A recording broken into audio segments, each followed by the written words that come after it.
Ini bukan kisah Megawati Soekarno Putri, perempuan pertama pemimpin partai politik yang dengan berani melawan rezim Orde Baru serta menegakkan kembali pilar demokrasi.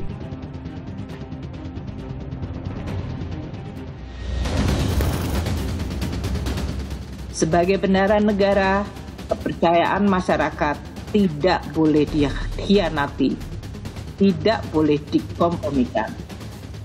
Bukan juga kisah Sri Mulyani Indrawati, perempuan Indonesia pertama yang diangkat sebagai Direktur Pelaksana Bank Dunia, perempuan tangguh pengatur neraca keuangan negara. The voices of all countries, big and small, developed and developing, equally matter. Atau kisah Retno Marsudi, Menteri Luar Negeri perempuan pertama Indonesia, juru runding piawai Indonesia di panggung diplomasi dunia. 3, 2, 1, tenggelamkan.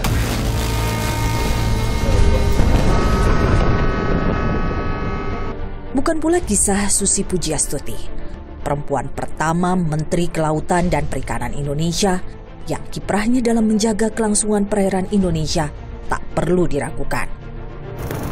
Ini kisah tentang perempuan-perempuan yang hadir jauh sebelum Megawati, Sri Mulyani, Retno Marsudi, dan Susi Pujiastuti. Ini kisah tentang kehebatan perempuan-perempuan yang menorehkan jejaknya sejak berabad-abad lampau. Tak sedikit yang memegang tampuk kekuasaan, memimpin kerajaan. Tak sedikit pula yang angkat senjata, memimpin perlawanan terhadap penjajahan. Sebagian lagi memilih bersenjata pena, menyalakan lentera pengetahuan di tengah gelapnya zaman. Ini kisah tentang perempuan-perempuan Nusantara.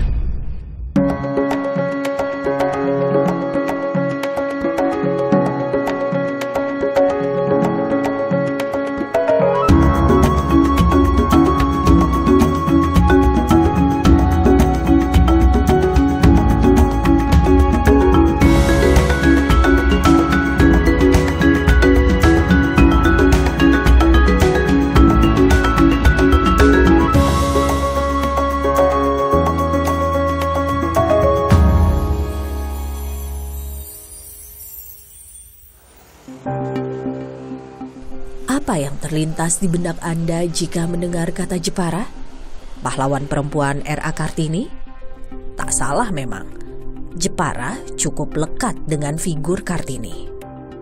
Tapi bagi warga Jepara, ada sosok perempuan selain Kartini yang juga menempati tempat khusus di hati warga. Ratu Kalinyamat, perempuan tangguh pemimpin Kesultanan Kalinyamat yang tak pernah gentar melawan bangsa Portugis yang saat itu memonopoli perdagangan hasil bumi Nusantara.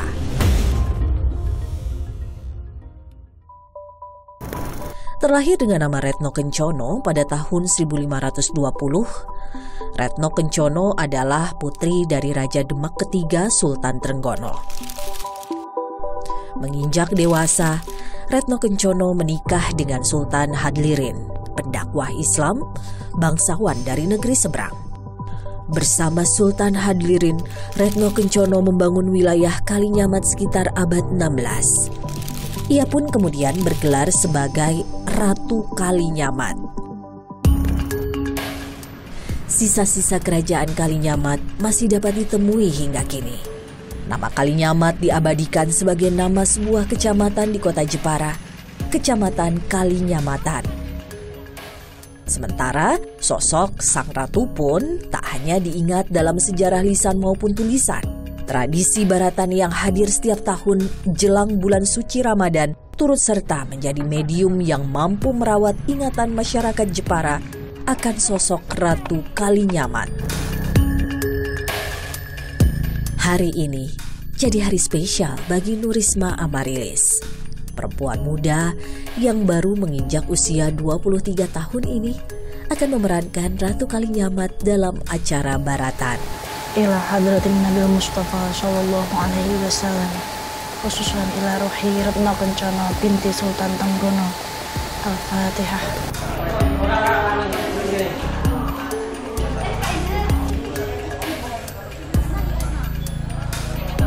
Bagi kawan sebaya Nurisma, memerankan tokoh ratu yang hidup ratusan tahun lalu mungkin bukan hal yang diidamkan. Maklum, generasi mereka adalah generasi yang terbiasa dengan segala sesuatu yang berbau kekinian. Namun berbeda dengan Nurisma. Sosok Ratu Kalinyamat adalah sosok pahlawan perempuan yang diidolakannya sejak kecil. Kalau menurut saya sosok Ratu Kalinyamat itu sosok yang wanita cerdas, bijaksana, tangguh, serta pemberani. Mengenal sosok Ratu Kalinyamat itu sejak kecil, mulai dari kelas 3 SMP, itu ada pelajaran sejarah, akhirnya terpecahkan tentang pertanyaan saya, ternyata Ratu Kalinyamat itu lahir di Demak, seperti kelahiran saya. Terus beliau akhirnya menjajah di Jepara, mengarungi Jepara, begitu. Kalau dari Ratu Kalinyamat itu sendiri yang paling saya jadi patokan itu seorang pemimpin. Itu selalu saya terapkan sejak saya sekolah. Bukan karena kodrat saya sebagai perempuan hanya menjadi ibu rumah tangga nantinya. Mungkin seperti itu. Tidak seperti itu.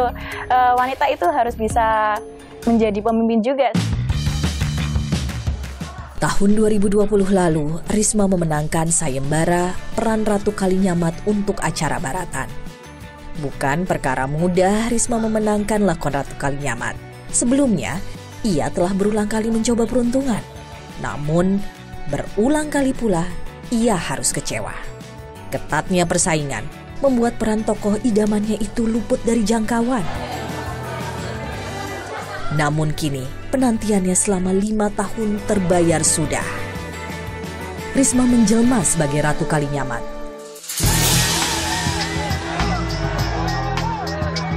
Saatnya prosesi Baratan dimulai. Dengan mengucapkan Bismillahirrahmanirrahim, Festival Baratan tahun 2023 semoga mendapatkan rahmat hidayah dan lancar. Bismillahirrahmanirrahim.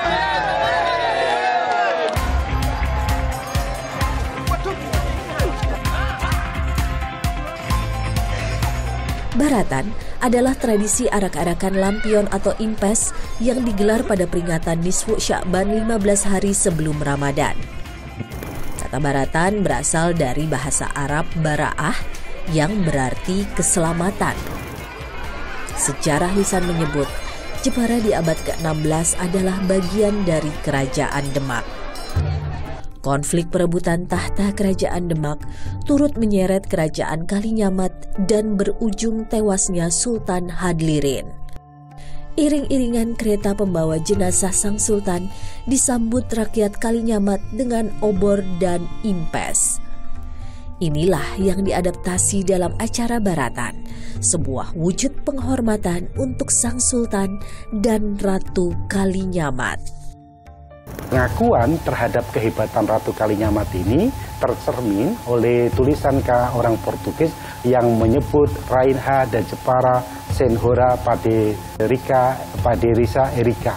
Jadi seorang wanita yang kuat, pemberani dan kaya raya.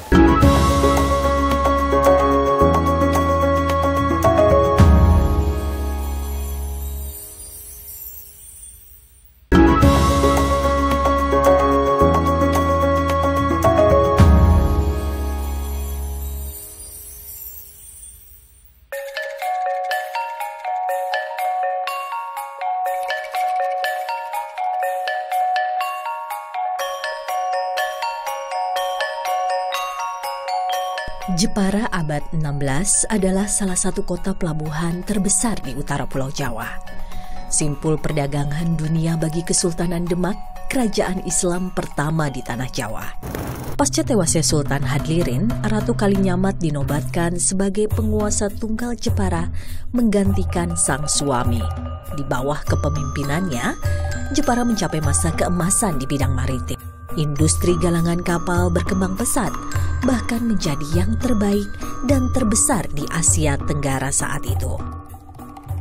Alamsyah, sejarawan Fakultas Ilmu Budaya Universitas Diponegoro ini, sejak 2005 lalu banyak meneliti tentang Ratu Kalinyamat dan kejayaan Jepara. Kalau pada masa dulu hanya ditemukan satu sumber, yaitu sumber yang ditulis oleh Tommy Pires, Suma Oriental pada tahun 1512-1513,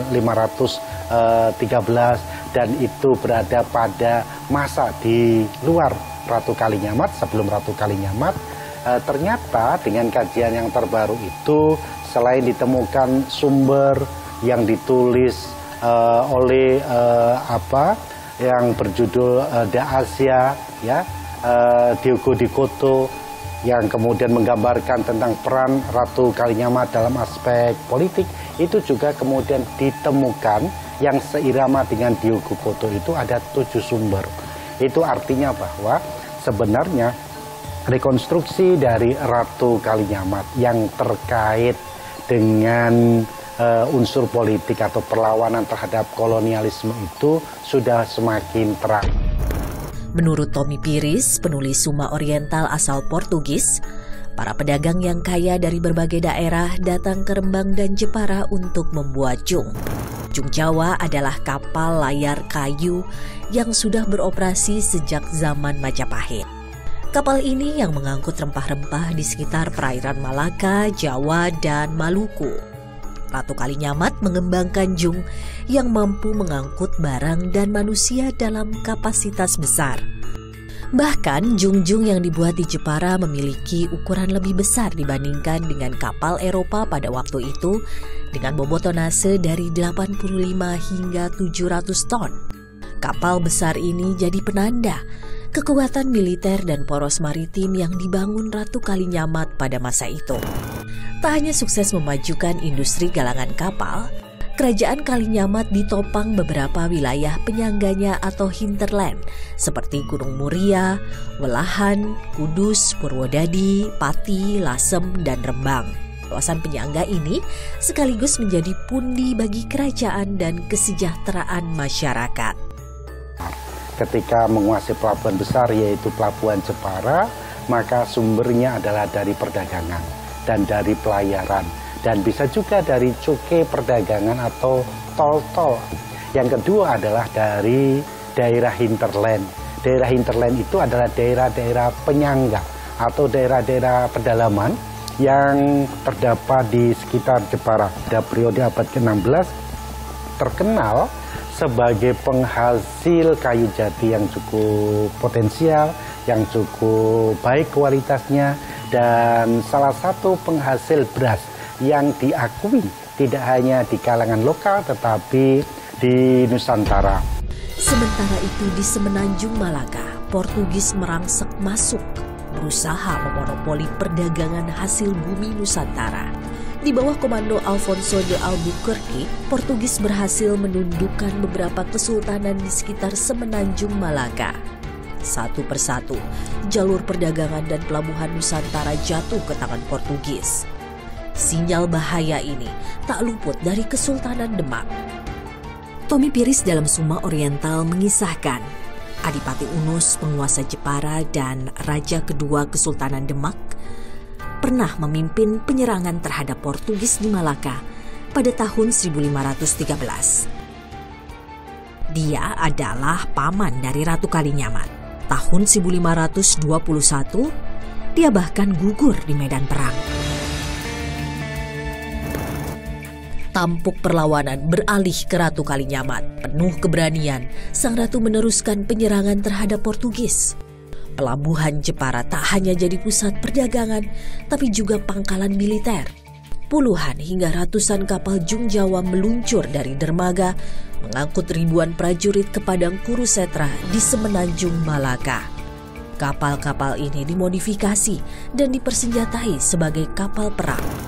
Tahun 1551 adalah serangan pertama armada perang kerajaan Kalinyamat. Serangan ini atas permintaan Kesultanan Johmun pada saat armada sang ratu tiba di Malaka. Pasukan Johor sudah dipukul mundur. Serangan pertama gagal, namun sang ratu tak patah arang. Tahun 1564 hingga 1565, Sang Ratu menginstruksikan bala bantuan untuk Kesultanan Hitu dan Ternate di Maluku yang saat itu tengah menggempur pertahanan koloni Portugis di Ambon. Tahun 1568, Ratu Kalinyamat kembali mengirim bala bantuan di Malaka untuk membantu Kesultanan Aceh. Upaya serangan diluncurkan pasukan Ratu Kalinyamat di Malaka. Sayang masih belum mampu mematikan pertahanan Portugis. Dia tahun 1571 itu mengirim 300 kapal. Dari 300 kapal itu, 80 kapalnya adalah kapal yang cukup besar dengan pasukan sekitar 15.000 pasukan. Itu artinya ketika dia mengirim pasukan tentu butuh logistik, butuh modal yang besar. Kalau bukan orang yang kaya, itu tidak mungkin melakukan seperti itu. Dan pengakuan terhadap kehebatan Ratu Kalinyamat ini tercermin oleh tulisan orang Portugis yang menyebut Rainha dan Jepara Senhora Paderisa Erika. Jadi seorang wanita yang kuat, pemberani dan kaya raya. Kami ingin generasi kekinian terutama meneladani patriotisme Ratu Kalinyamat, kejuangan, kemudian perjuangan yang di situ terlihat sekali itu gender equal.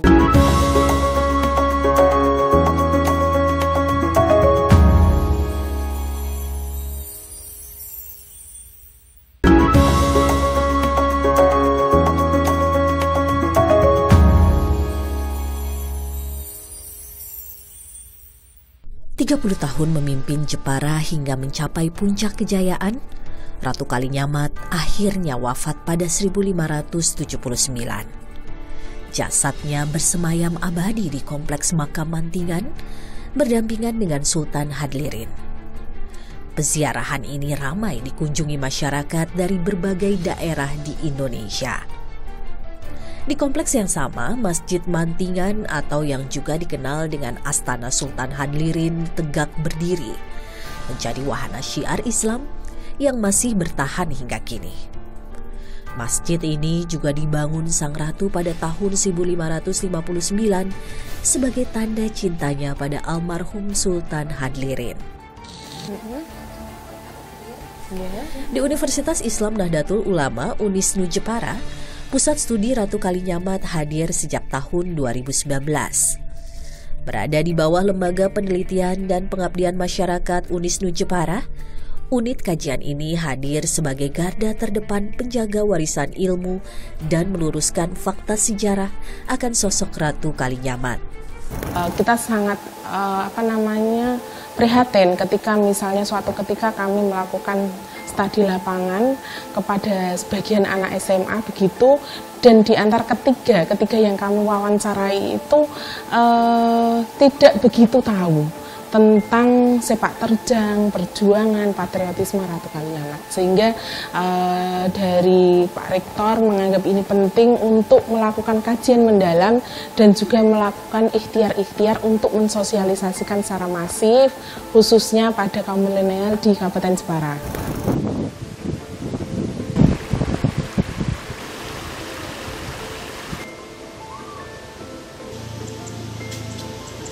Terus yang kedua, masih sebagian masyarakat masih meyakini mitos atau paude Sindang Rantit itu dengan mitos yang semacam kayak negatif begitu, Mbak. Itu juga harus kita edukasi begitu, karena sejatinya kan tidak seperti itu. Ya memang edukasi itu juga harus kami lakukan.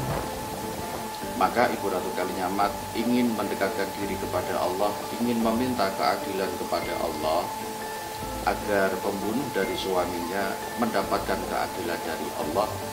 Maka beliau meninggalkan keduniawian, beliau kholwat di sini, atau istilah orang Jawa semedi atau topo.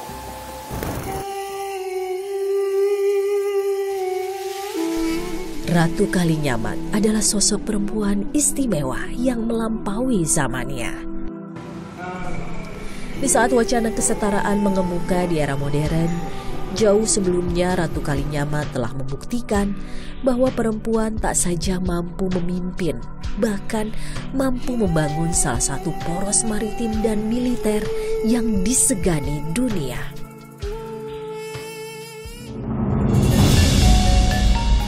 Risma dan perempuan-perempuan sebayanya kini hidup di era yang berbeda dengan Ratu Kalinyamat.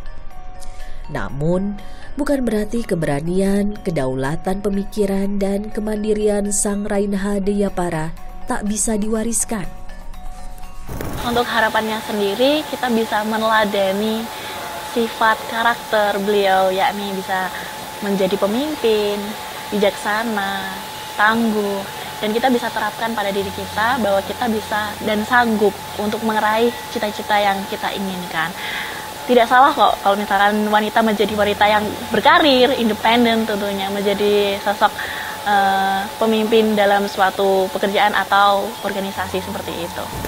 Kami ingin generasi kekinian terutama meneladani patriotisme Ratu Kalinyamat, perjuangan yang di situ terlihat sekali itu gender equal, Mbak. Jadi ketika pemerintahan Ratu Kalinyamat itu kan terbukti ya, indikator perempuan itu sangat berdaya begitu, sangat powerful.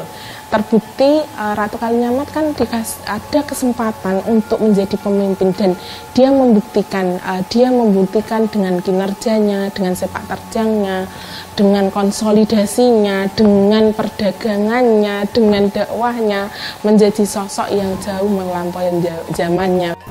Ratu Kalinyamat selama ini hanya dikenal sebagai pahlawan kultural. Namun kini penantian warga Jepara terbayar sudah. 10 November 2023, pemerintah RI akhirnya menganugerahkan gelar pahlawan nasional untuk Ratu Kalinyamat.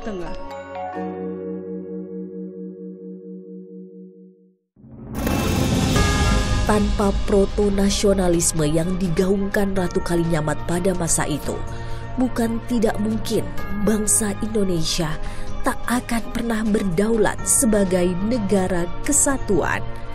Jadi cukup jelas bahwa sejarah berdirinya bangsa Indonesia juga lahir dari perjuangan perempuan-perempuan Nusantara.